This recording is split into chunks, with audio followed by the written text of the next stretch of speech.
Avastasin Instagramist, et mu sõbral on tekkinud teine konto tema nime ja pildiga.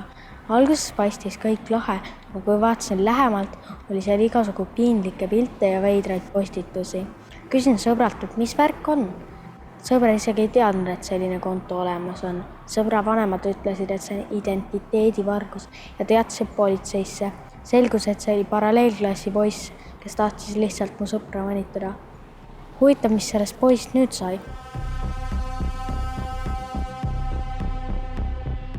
Ainult sinul on õigus iseendana esineda ja otsustada, kus ja mida sa enda kohta teistele avaldada soovid.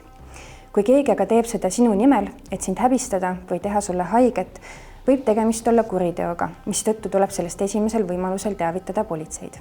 Enamasti on küberkiusaja kindlaks tegemine lihtne ning halvimal juhul võib mõtlematu teoga hakkama saanud ees oodata isegi vanglakaristus. Seega ei tasu loota, et internet kaitsvat müüri pakub, sest kellegi teise halb kohtamine on seal sama nähtav ja taunitav kui päriselus.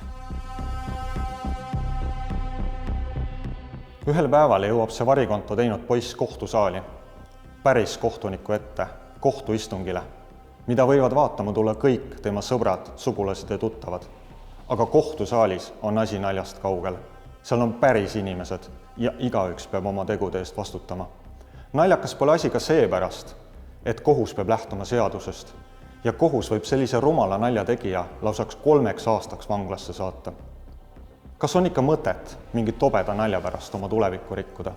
Seega alati enne kellegi kulul naljatamist mõtle, kas ise tahad, et sinu kulul sellist nalja tehakse. Ära kunagi tee teisele seda, mida sa ei taha, et sulle tehakse.